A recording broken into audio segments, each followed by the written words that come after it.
are you today? I'm good, thank you. I'm tired. I'm in between a rehearsal with one band last night. I've kind of preemptive tiredness for the White Patterns rehearsal later.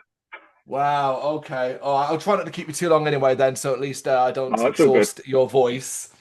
It's all good, man. Um, what have you been up to today? Anything particularly fun, interesting? Yeah, I hoovered my room. I mean, well done for keeping it clean. Thank you. I had to go through the recordings from last night, sent them over to the boys. Yeah, setting up Zoom. Uh, Turns out that the Zoom copy I had in the lockdown didn't want to work anymore. So It's had a few updates since then, yeah, no until it kidding. My rose to poor old laptop. prominence. Yeah, hot, right? Whereabouts are you? London, Walthamstow. Walthamstow, okay. I'm officially Kent, but I basically live in London. It's Welling, Yeah. in the southeast. Oh yeah. Yeah. Yeah, it's been brutal. Practices at the moment are horrible. No windows. Well, you got like just a fan running. What you trying to? Wait, how are you keeping that cool? Uh, Very often I don't bother with the fan. It it makes me feel cold. I know that sounds ridiculous, but like Mm. I'm covered in sweat, and then there's this cold air on me. It just makes me feel shivery. Well, it's just blowing the bloody air that's around you a lot of the time. I mean, in the UK, we're not built for this. We don't have built-in aircon, Oh, you know? I'm definitely not built for it. It gets above 20 and I'm a mess. I don't mind it if I'm out like at a festival, in a field, that kind of thing. That's where you want it, Oh not yeah, when you're at home. Do you know that's what I mean? totally fine. It's fine as long as you don't have anything kind of pressing or kind of work related to do. I hear ya, I hear ya. Yeah, I work in the tube, so it gets pretty warm down there. Oh God, yeah, I can believe it, man. Jesus. All right, as we kind of slowly approach release day, because we're heading that direction, thankfully, at this Mm. stage. What specific things, I guess aside from practice, what specific thing is keeping you busy as far as band stuff goes? So focusing on the band stuff specifically at this point in time. We're mainly just rehearsing quite hard at the moment because we're Hmm. we're doing a launch at Blondie's. Um, Yep. that's coming up in September. Not September, sorry. September's the tour. I'm already getting mixed up. The launch is in July. Um, so we're trying to get that tight because we're going to play the whole record, and it's a bit of a bitch to play in one go. Yeah. It, it's yeah, it's a bit of a nightmare. We're going to try and do it with a few gaps in between tracks as well. So we're kind of just trying to lock that in as much as possible. Practice, practice, practice. Do you feel like you're kind of getting there? Do you feel like you're getting comfortable with it? Yeah, it's a funny thing because we took a bit of a breather and then came back to it, and I couldn't believe how well we played.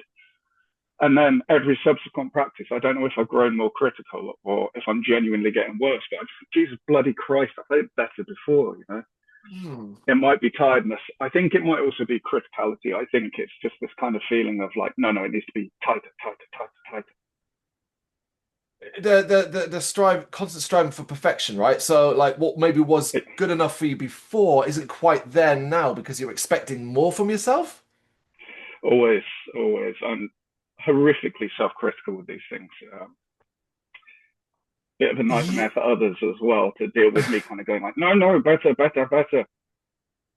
I mean, yeah, in a way, it's a positive thing because how self-improvement, no bad thing. But is there anyone around you close enough to you that can tell you no, tell you to stop and be like, no, no, you've reached this, you're doing this is good, this is fine, and then you're able to listen to them and step back. Yeah, yeah. Generally, I mean, like Doug and Seb are quite good for that. We'll talk about that. But also me, I kind of just tire myself out sometimes and go, you know what, it's done. I'm there. Fuck it. That's The the launch is way. on the 10th of July, by the way. The launch is at Blondie's on the 10th of July.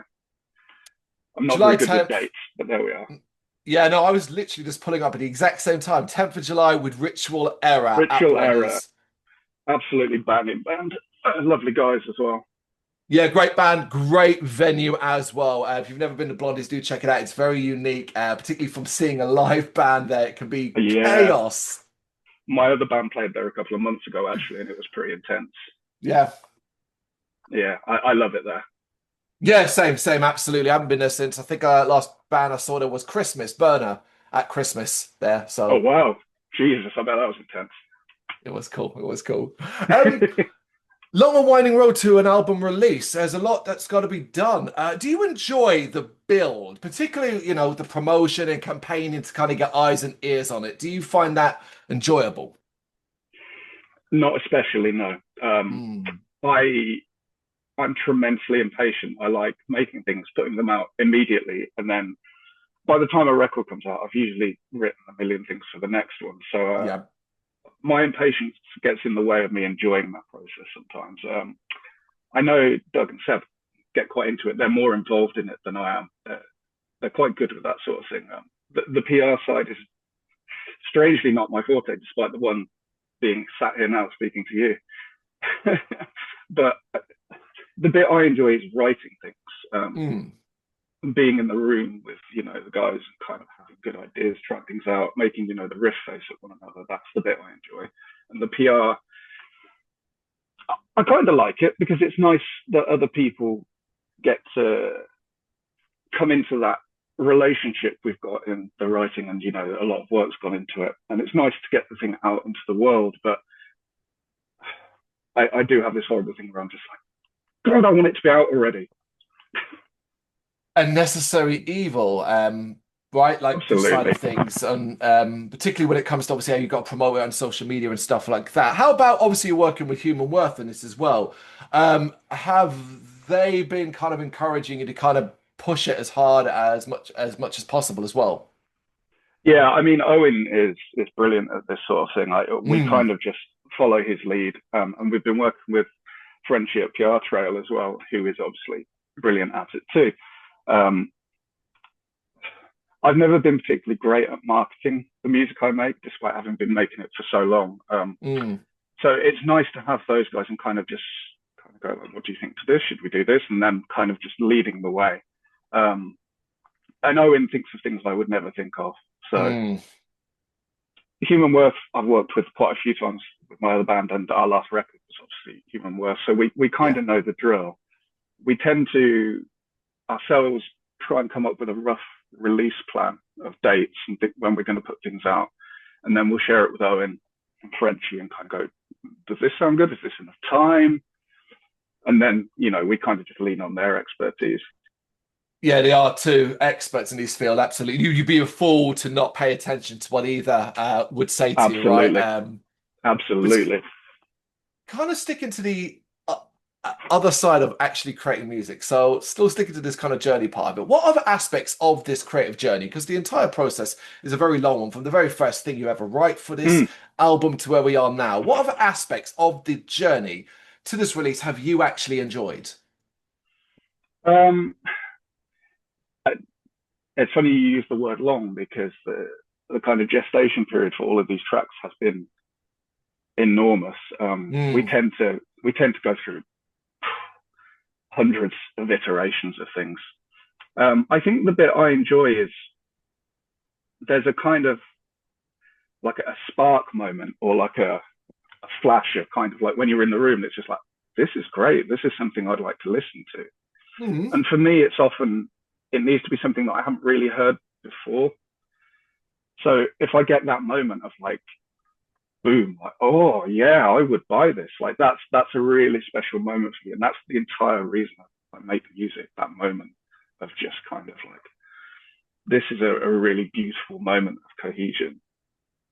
Do you remember the moment that happened for you for kind of like the music that's coming out on this album? Was there a moment like that? Yeah, quite a few. Mm, It's a strange one because some did have quite a laborious process of coming into fruition, and others just were immediate. It was yeah. like we were at practice, we just played, and boom, there it was, fully formed. Those were fantastic. And actually, this record has been nice in that respect because Regurgitorium was written during the lockdown and recorded during the lockdown. Yeah. Everything was remote. So there was not, I, I can't remember the exact timing, but I think the amount of time we spent in the room together was very minimal. And it was hard to have that kind of chemistry, which I think is so important with these kinds of things. But yeah, there are a few songs knocking about from the last record that we kind of just tweaked and tweaked and tweaked and tweaked. And if I played you the first demos, you wouldn't recognize them. Right. So that kind of remolding is incredibly satisfying, but also those moments of unexpected kind of just, I don't know, spontaneous creation.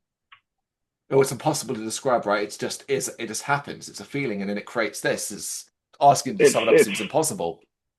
It's a beautiful thing. It's the only thing I can think of that's accounted to the nihilism of the planet at the moment, just the joy of creation.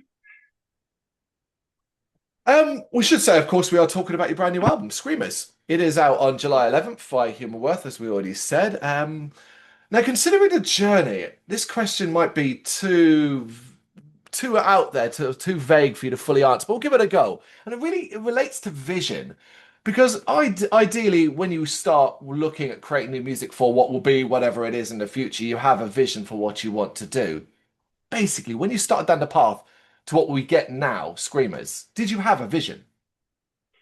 If you mean like an underlying theme or concept, no, that came later. Mm. Invariably, what starts the process is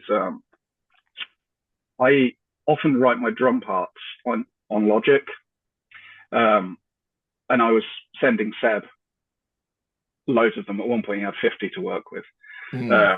He responds, and then we kind of get in the room, and then Doug gets involved, and he'll kind of say yay or nay and kind of integrate into that as well. I think the real kind of modus operandi was just,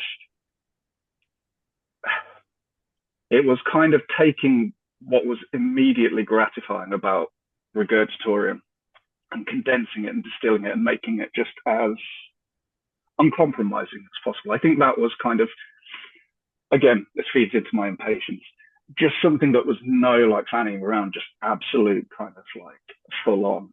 And that was kind of what we worked with. And then the more kind of conceptual thematics came as we moved along. When did that sort of start to come into its own though? So you said you that comes later. But what sparked that particular thing? What made you start to think, oh, this is perhaps what it might be themed around? This is where are these ideas coming from?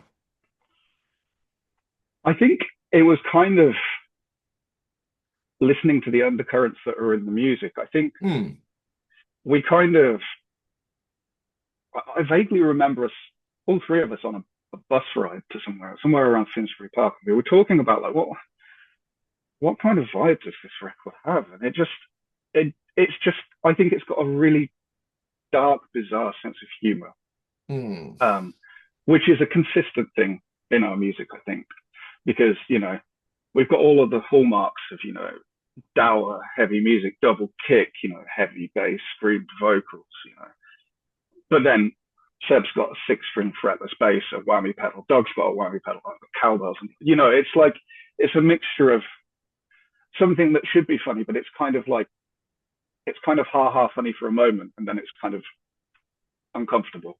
And that kind of feeling seemed like the kind of vibe that would make a lot of sense for the record. So clowns, jesters, rodeos, harlequins, that kind of thing where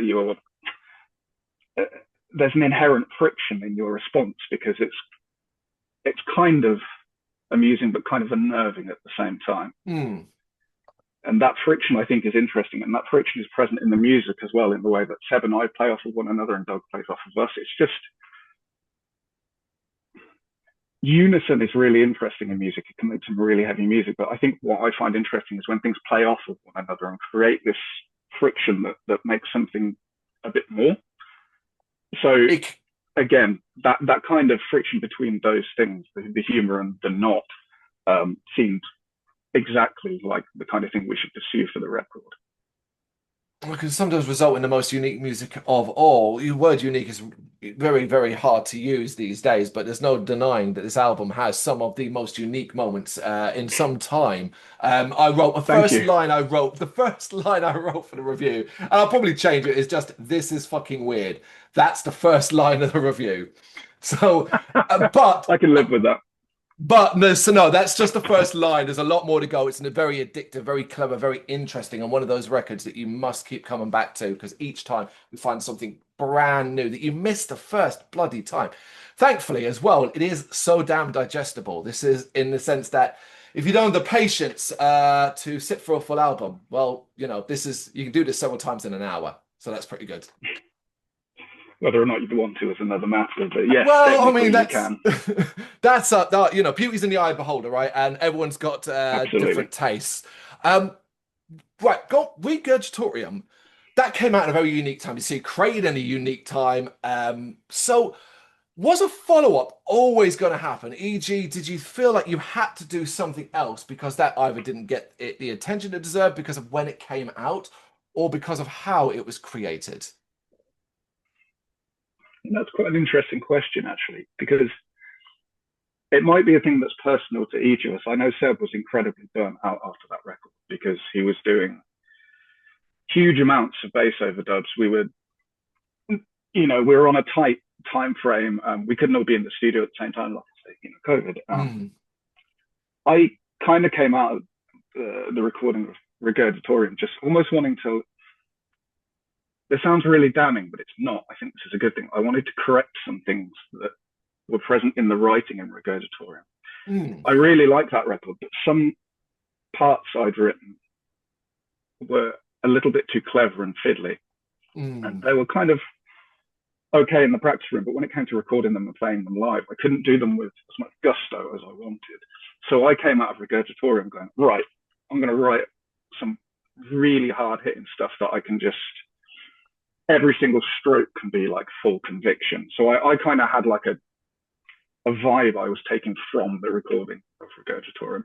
And then Seb kind of took a bit of a breather and came back with all manner of silly fuckery as he does, and we put it together. And yeah, it emerged that we were kind of bouncing off of something we'd felt in Regurgitorium, that there were moments of kind of blinding intensity that should be the direction that we follow from then on. Were you able to, either individually or as a group, recognize not necessarily the faults in Regurgitorium, but rather the way you had improved already as artists, individual artists, and as a band from that record? I think so, yeah. I think what Regurgitorium allowed us to do was to explore a palette of ideas Mm. and pick and choose from those ideas. Regurgitorium was trying a lot of things out because we all came in with a million ideas, and I don't know how the fuck we cobbled them together in anything relatively cohesive, but there are songs there. And then this time around, it was a lot of saying no to things. It was a lot of discarding. It was a lot of cutting, a lot of chiseling. How come, considering, you know, compared to what you did with Regurgitorium and what you've done here with Screamers, that cutting and that willingness to say no and not do this but just for the sake of it, how Mm. comfortable were you all with doing that? Because ultimately, it's quite a shift in the thought process. To be completely honest, it's something I find quite comfortable. Mm. I'm very happy to just discard things if they don't work. I'm not super precious about things.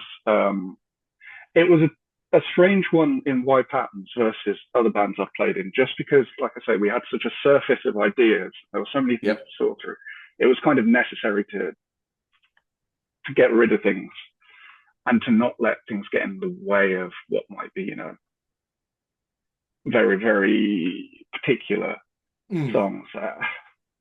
I, I think perhaps something that happened through Regurgitorium and then playing lots of shows gave us the kind of confidence to be able to do that.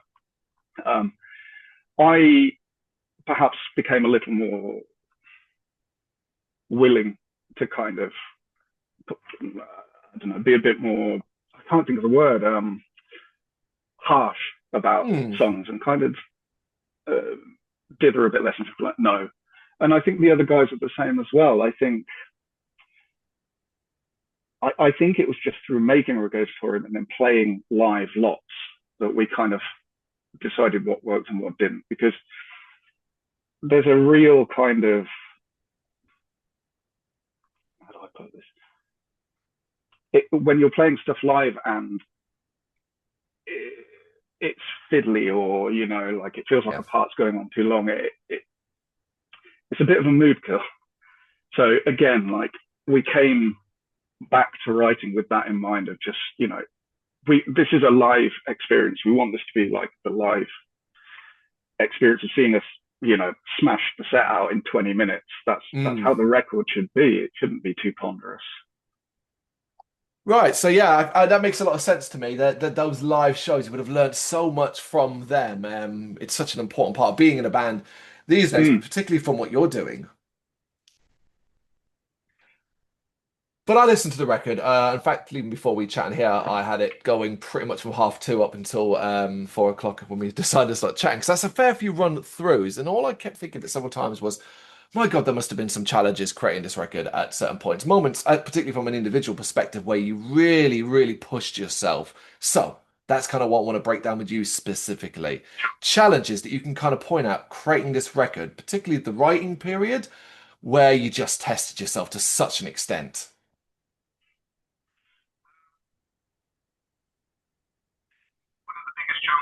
The fact that every time we wrote something, from the original inception of it to you know getting to where we are now, we just kept speeding them up. Hmm. Every song just got faster and faster and faster and faster. And then I practiced everything to clicks extensively before going into the studio. And then we made them even faster in the studio. And in some songs, we actually abandoned the clicks to just see how fast we could go and kind of let there be a bit of elasticity to the time. So the physical aspect is certainly something that we have to kind of work around, that we'd be playing a lot faster and keeping the intensity as well. Because when you speed up, you tend to have to play a bit softer, like we wanted to kind of, so yeah, there's a kind of physical aspect. I think as well, learning processes of working with one another. That was quite a big thing we had to do, because again, we all come with so many big ideas. We're all quite intense people. And it was kind of learning how to communicate things, because I think everyone communicates music differently. It's got this horribly kind of intangible language, which is often misunderstood. So it was just working on our process to kind of understand one another. That was a big hurdle, which I think working through this record, we've gotten much better at. And then there's also the challenge of capturing it in the studio, right? How do you go about doing this? Yeah. I mean, we worked with Stan Gravitt at Holy Mountain, who's amazing. He did the recording for the band Warren Fairbright's last record as well, so I kind of knew him. And there's something particularly funny about going to an amazing studio with a beautiful room, beautiful kit, getting everything through tremendously high fidelity microphones, and then just scorching the fuck out of it. That seemed to be the way that we could kind of capture some of the intensity of the live show, So that was another challenge, kind of capturing it on the front end and then just being willing to just blow the fuck out of the tracks, Do you almost find, like in that particular environment, in a studio environment, did you find you had to kind of just let yourself go to begin with? Because normally I feel like you'd almost be reserved to begin with. You're in this wonderful room, you've got all this expensive equipment. It's, you'd almost accidentally feel like you'd step back and not want to go too crazy. No, I wanted to go as hard as possible. Yeah. Unfortunately, I was really unwell when we recorded. I caught a horrible no. cold. So when I think back to those sessions, I was kind of like on the last like 5% of my energy. So I was really like aggressively forcing myself through those songs, which is quite interesting actually. I'm curious to see whether that translates at all. I've obviously got a biased opinion, but so in terms of the idea of the challenge, I mean, like actually getting through the songs during the recording was one hell of a challenge. I was coming out of the studio like soaked and shaking, and yeah, it was a lot. Oh my God, that's such a shame, because I always like to kind of hope I mean, I'm sure regardless, it was still a positive experience for you, because obviously you got to do it. But, Yeah, it could have been a hell of a lot more positive had you not been bloody sick. Do you know, the most frustrating thing is, in the run up to recording that, I increased my kind of regime of cycling, gym, exercise at home, stretching, everything to build up my stamina. and then I stopped 2 weeks before the recording, so I'd have an abundance of energy. Yeah, what a Yeah, fucker. What there a it is. fucker. Such is life, right? Absolutely. When you reflect though on the journey from, I don't know, maybe even the very first song that was ever written, or very first note that was ever played to where we are right now, what are some of your favorite memories, positive memories? Um, Again, mostly in the writing process, and also Yeah. like so, just having some fun times with my friends as well. Like going and playing Brighton. Like some of the shows have been absolutely mad. We've had like we've had a lot of fun. There's been a lot of intensity. There's been a lot of sweat, and blood, and it's yeah, it's just been one hell of a time. There's just yeah, for me though, it is really just those moments of kind of coming together as a writing unit of like, oh, this is a new thing we haven't done before. Let's do this, and then just that kind of unfolding, that kind of blossoming of these kind of new things. I think that's the bit that I think of throughout the process. I've always said that like when I'm on my deathbed, I don't really give a shit if I'm successful or whatever. I just want to look back at like an oeuvre of like really cool shit that I'm proud of. So like when Mm. I think back, I think of those moments of like just music that I'm happy with. Is there a part of you, and maybe even be a very small part of you, that loves creating this music or all music, any music, in such a way, that you almost don't want to release it, like so to speak? It's just the creative creation more than anything else that you enjoy. Yeah, like I always have to be making stuff. It's why I've got a couple bands. I Mm. also write my own kind of like piano and string stuff as well to kind of keep myself busy. But I find there's a part of me that almost feels like part of that process is then putting it out into kind of like the ecology of other people and having it kind of then spread out and have conversations with other Yeah. people. As much as I make things and I feel self-conscious or like I'm really worried about, if there's a little mistake or something wrong, and I think, oh, I don't know if I want to show this to people. It is that process of putting it out there that kind of completes the work, I think. And then, I mean, to be honest with you, if there wasn't a release date, I would never stop fucking around with things. So I need that kind of, It's the line, isn't it? It's the full stop, the exclamation mark, whatever you want to call it. That's what it is. yeah, it's great. Like, not allowed anymore. Yeah, Move on. it's gone. Yeah. There's nothing, you can't control it anymore. What do you think this album says though about why patterns? If you were to sum up like to a person, this is what it says about us and who we are right now. Um, that we can bring one hell of a lot of intensity. Mm. Um, that our live shows are quite kind of fierce. That you should come and see us because it'll be an experience. I think it also shows that we're quite. I don't want to use the word unique because we had that conversation earlier, but I think there's something quite unique about the music we're making, and I'm quite proud to have not followed kind of templates or anything. Um, so I suppose I'd like to say this is intense. We've made this thing. It's unusual. I hope you can kind of be surprised by it. I like that. Be surprised, but I do agree though with a lot of what you're saying, particularly the fact that you occupy a unique place within the UK scene. If we're talking from a sort of live perspective, but also the studio perspective, you are standing quite alone here. I'll say it. You don't have to. I'll say it. And particularly in London, as we have a good scene in London, but Mm. it's certainly a different scene, and you stand out amongst that too.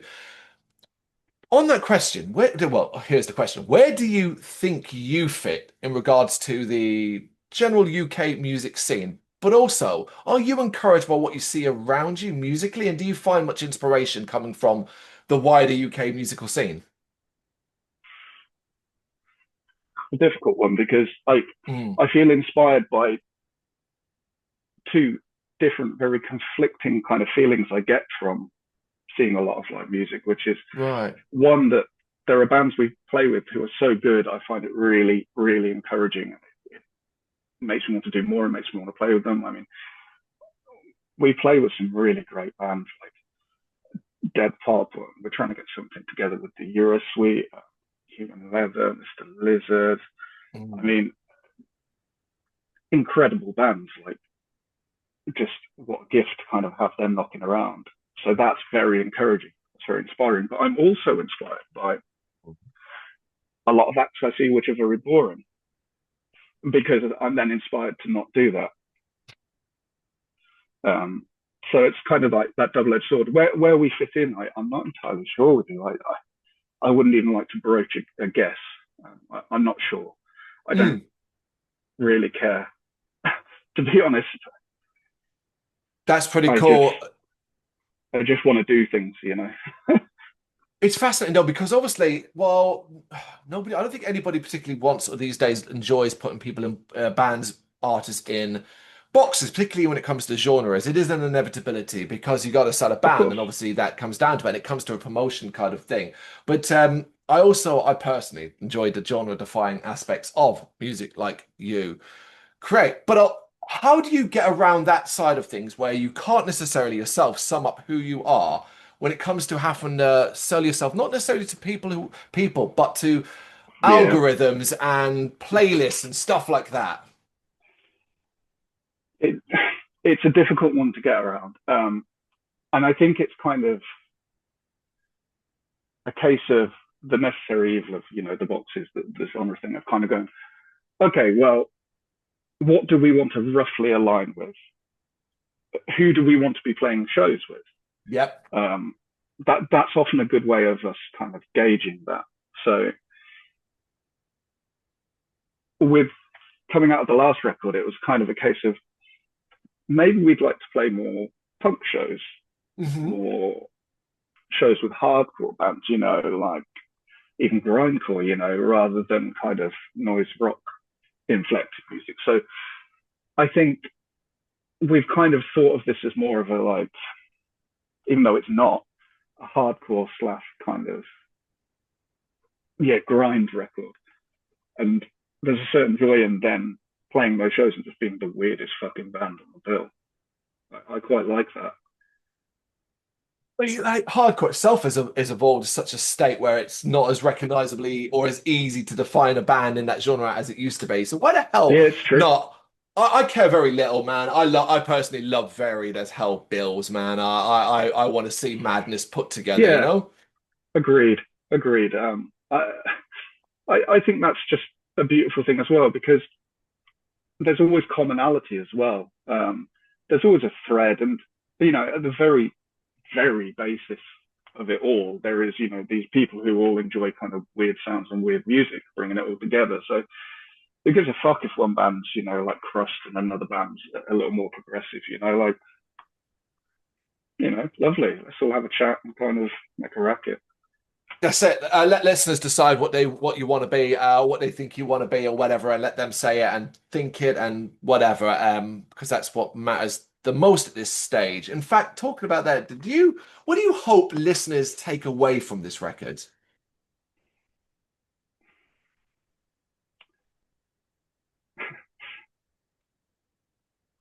That's a very difficult question to answer. Mm. I think I just want it to be a real kind of sense of catharsis because I suppose when I answer that question, I'm thinking about it through the lens of myself and how I would want to kind of feel after it. Just this kind of release, I would say, a kind of pleasurable fatigue, I love that. a, That's amazing. like a feeling of like you've been through something and here you are. It was the reason we didn't make the record too long because we realized quite soon that it just gets quite tiring listening to that utter barrage for too long. It doesn't really. We don't want people to get bored, and we don't want to be bored playing it, So as soon as Mhm. we start feeling like, oh shit, this has been going on too long, it's like, right, cut 20 seconds off. But yeah, that How feeling of kind of just this kind of like something has happened to me, and now here I am. I'm a bit jazzed, but great. And yeah, you don't have to feel like you're being like dragged down to the mire because it's gone too long. And in a way, like that almost works because of how music's consumed these days. I mean, were you conscious of that fact as well, that ultimately people's attention span isn't quite what it used to be? Potentially, the other guys might have. I'm not sure. Not really me. Mm. I suppose it did cross my mind at a certain point that it might be quite good for how music is consumed these days. But really, I don't know. It was more just these are what the songs are like. This is the kind of length that is required to deliver them in the best way. I'm still happy to listen to hour-long pieces of music. I love classical music. I've no problem with sitting for a long time, but certain things just don't require that. I just felt like the impact was best delivered through shorter tracks. I suppose I didn't really think of like the algorithm or whatever. It's not really my forte. I don't know much about it, to be honest. Oh, who does, man? I mean, people pretend they do, but they bloody don't.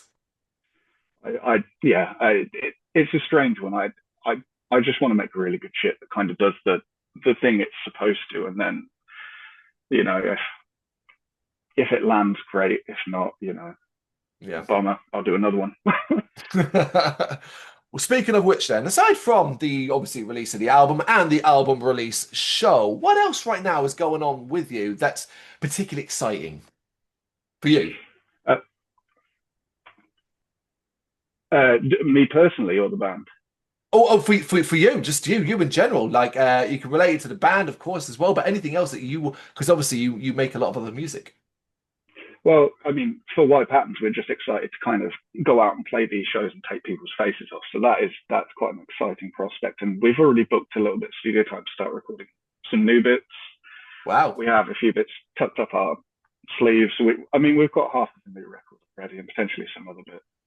So there's that. We're excited about that. I'm excited about Warren Schoenbright as well, because Seb from Ren and White Patterns, of course, is playing secondary percussion in Warren Schoenbright, and we've been writing new stuff, so that's really exciting. And just making more stuff. I might have a fiddle with some more solo bits in the next few months. We'll see. Yeah. Just got to keep making stuff. Just got to keep making stuff. Incredibly busy, but exciting stuff. And I'm glad to hear that you're enjoying yourself as much as possible during this particular period in time when it is so busy, particularly when you're building to a release of an album. We are, of course, remind everybody, Screamers, July 11th by Human Worth, your incredible second album. And the day before, July 10th, which is a Friday as well. So no excuses, people. Get down there. Friday night at Blondie's. That'll be a fun night. Dan, thanks so much for taking the time to do this. I really appreciate it.